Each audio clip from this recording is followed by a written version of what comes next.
siempre llevo mi San Expedito. Muy bien, muy bien. Sí. Muy bien. Está María Migliore con nosotros. ¿Qué haces, María? Buenos días, ¿cómo andan? Hola, María. ¿Todo bien? ¿Cómo están? Bien. Vos tuviste la oportunidad varias veces de enlazar con el arzobispo de Buenos Aires, Jorge Bergoglio, en ese momento, ¿no? Sí, es una foto muy vieja esa que sale ahí. Hay una foto Mirá, tuya. Sí. Sí, la verdad que para mí fue un privilegio. Él hizo todo el trabajo que inspiraron todos los curas de las villas de la ciudad de Buenos Aires. Fueron una inspiración y creo que trajeron una mirada que permitió abrir caminos donde antes no lo sabía, ¿no? Claro. Entender, o sea, plantearon una forma de imaginar y construir una política que no existía. Hablo en concreto de lo que fue para mí la experiencia de construir la política de integración urbana en la ciudad, una política que inspirada en la mirada de Francisco cambió también la vida concreta de muchas personas. Esa foto debe ser del año 2007, 2008. ¿En dónde? Sí, ese es en el barrio Ramón Carrillo. Trabajamos con el Centro de Estudiantes de la Facultad. Yo estudié Ciencias Políticas en la UCA. Ahí era Gustavo Carrara, el párroco, y hacíamos distintos voluntariados. Ese fue el primer barrio que yo trabajé en la ciudad de Buenos Aires. Y la verdad es que era súper cotidiano cruzártelo a Francisco en ese momento, Jorge. Esa foto famosa en el subte, yo me la acuerdo todos los sábados en el premetro, en cuánta celebración había en el barrio. La verdad que una figura cercana, constante. Me acuerdo mucho también cuando lo eligieron papa. Yo en ese momento estaba trabajando hacía algunas cosas en la 21-24, en la parroquia de Cacupé. La alegría que tenía la gente. Yo me acuerdo gente con estampitas saliendo a decir, es uno de los nuestros, yo lo conozco, vino a mi casa. Pero no lo puedo ni describir la emoción que tenía. Creo sí que bueno, uno de sus legados para mí más importantes tiene que ver con esto, con esa capacidad que él siempre tuvo de reconocer valor donde otros no lo ven, con enseñarnos a mirar de una manera distinta, de abrazar lo descartado, de poner en agenda temas que nadie mira, los excluidos, la trata de personas, la integración de las villas, el Paco. Creo que él hizo una apuesta constante desde todos los lugares donde le tocó estar, de que eso se mirara, de que eso se mirara y se mirara de una manera distinta. Para mí, los años de trabajo en la ciudad de Buenos Aires, antes de estar en el gobierno, mucho tiempo antes, para mí fueron mis años de formación. Claro. Son años para mí muy importantes. ¿Coincidís en esa idea que existe? Bueno, la comentábamos hace un ratito con Nahuel Sotelo, el secretario de culto, el tema de que a veces, o en buena medida, la Iglesia ha ocupado lugares donde el Estado estaba un poco retirado. Sí, definitivamente. O no llegaba el Estado. Sí, definitivamente. Es como un leitmotiv de Iglesia. De estar ahí siempre cerca de los que más lo necesitan, de abrazar eso a los que nadie ve, a los descartados, de estar presente donde nadie está. Eso sin duda que es el carisma de la Iglesia. Una parte de la Iglesia también, que creo que fue la que Francisco trajo. Pero creo también que lo que él fue inspirando también es una manera de que esa Iglesia inspirara un mensaje y también convocar a la política a hacerse cargo de lo que tenía que hacer. No solamente decir, bueno, acá está la Iglesia y que el Estado no está y nosotros seguimos ocupando ese lugar, sino un llamado a la acción bien concreto, de poner el tema en agenda, de mandarle al Estado, de plantear los problemas.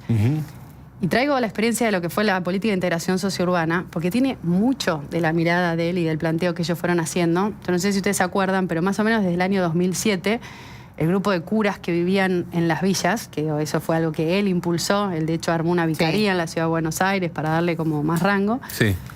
Empezaron a publicar una serie de documentos sobre distintos temas sociales. Hablaban esto de la droga, de los excluidos, de las villas en particular, y iban planteando de manera constante, bueno, acá hay que hacer algo. Hay un documento que para nosotros cuando... Esperá, María, que te voy a arreglar un poquito el micrófono para que... Eso es profesional. No, te estamos escuchando bien, pero para que te escuche un poquito Todos más los fuerte. martes, si me arregla el micrófono. Te voy a aprender a yo estoy contratada acá para eso. Para eso. Yo para el aire acondicionado. De paso habla del cepo, pero además, microfonista. Asiste columnistas e invitados. Está muy bien, es un rol muy importante. Sí, total. El plus salarial. No, estaba diciendo esos documentos que ¿por qué empiezan a pasan pasar? como desapercibidos? Pero fueron construyendo una línea que no fue solamente una inspiración espiritual, impulsó que mucha gente después tomara eso para tomar decisiones políticas bien concretas. Entonces, hay un documento, es del 2007, que lo primero que los sacerdotes traen es esta idea de ¿qué es urbanizar? Las villas hay que urbanizarlas, ¿no? Es esto, es dar en estos lugares las mismas posibilidades que hay en otro.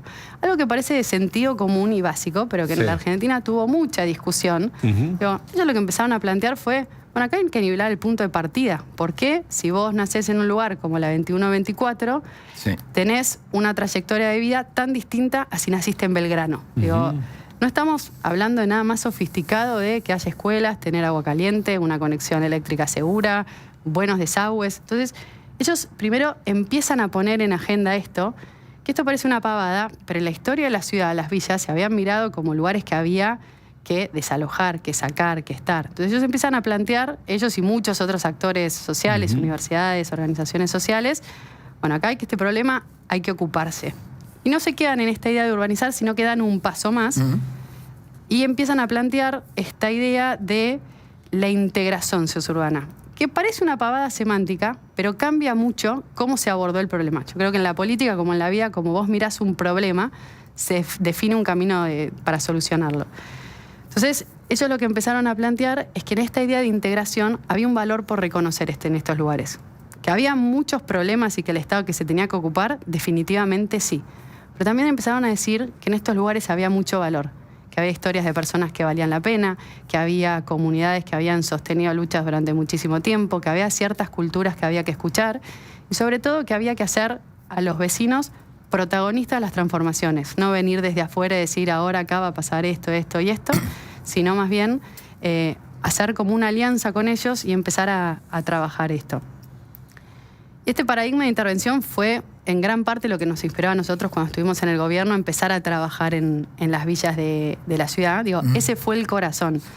Después nosotros le pusimos experiencia internacional, método, gestión, diseño participativo, y creo que la mezcla de todo eso hizo que diera buenos resultados. Estaba pensando mientras te escucho que Curas Villeros, como colectivo, como organización, existe creo que desde los 60, ¿no?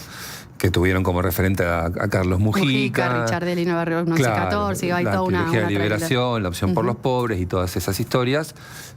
Pero ¿hasta qué punto le mete un combustible fenomenal Bergoglio? No, definitivamente. Le pone como una inyección de una sobrecarga, ¿no? De hecho, él por eso arma la vicaría, que dentro de la iglesia es darle mucho más valor, y empieza a potenciar y apoyar mucho a todos los sacerdotes que estaban viviendo en las villas más grandes de la ciudad.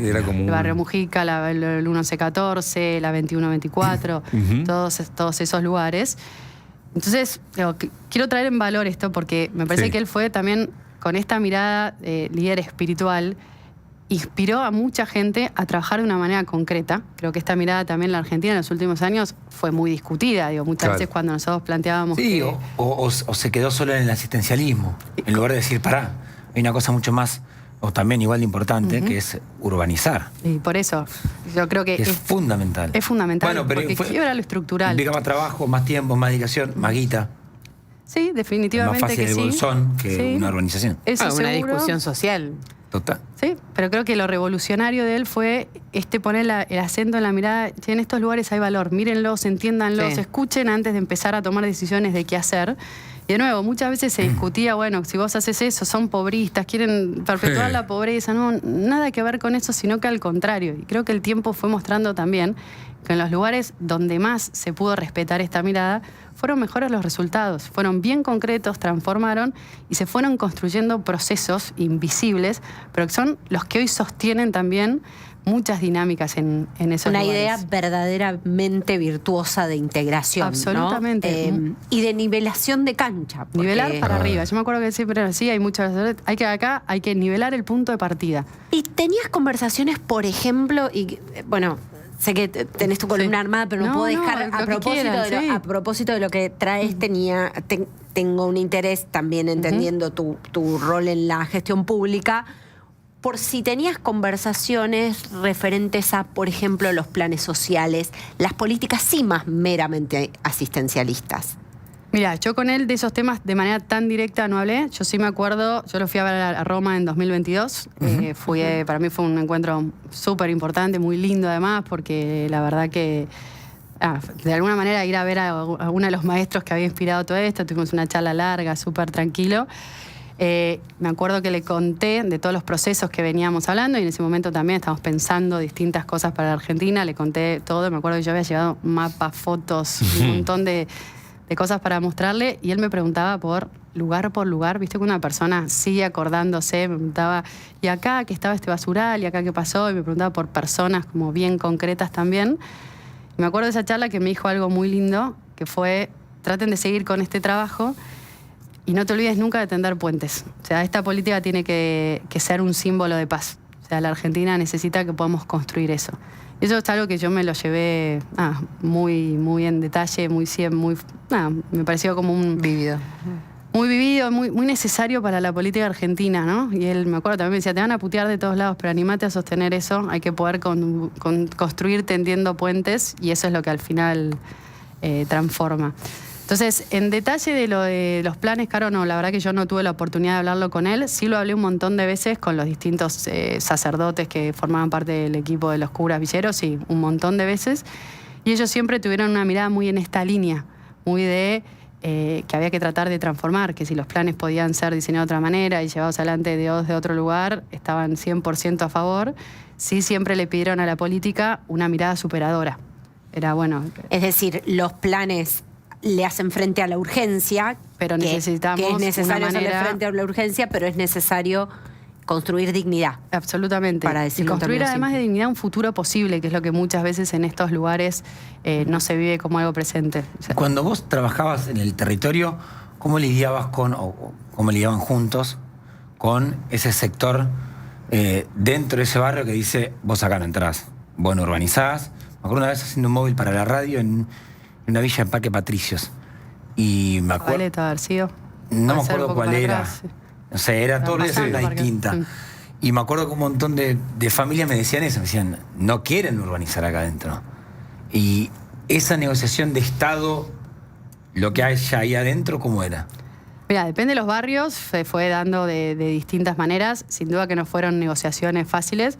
Yo creo que la dinámica fue cambiando a medida que el Estado fue entrando en su totalidad. Para mí, estas políticas, la integración sociourbana en particular, funciona cuando el Estado entra entero. Quiere decir, la policía con la seguridad, un Ministerio de Desarrollo Social, educación, salud, todo junto. Y de hecho, distintas mediciones que fuimos haciendo muestran que cuanto más integral es la intervención, mejores resultados se tienen de transformación. ¿Empezás a ver resultados a largo plazo? Hablamos de 1 año, 2, 3... Yo creo que empezás a ver resultados desde antes. Algunos resultados que son más intangibles y otros resultados que son más estructurales, que tienen que ver como con las obras.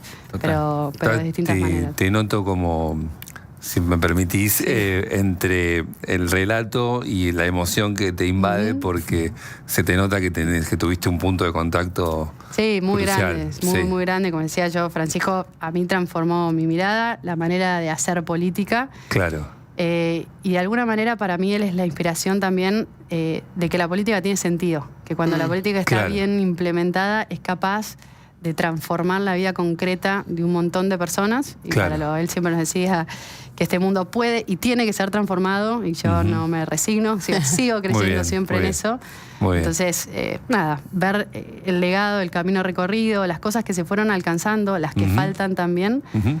A mí me confirma que lo vamos a extrañar mucho, que va a ser uno de los necesarios, pero que también que hay parte de su legado que está súper vivo entre nosotros. Gracias, María. Gracias. Por tu columna de hoy. Me voy rápido al barrio 2124, allá a Barracas, donde está Dani Gian, nuestra cronista, con el padre Toto Bedia, uno de los curas villeros.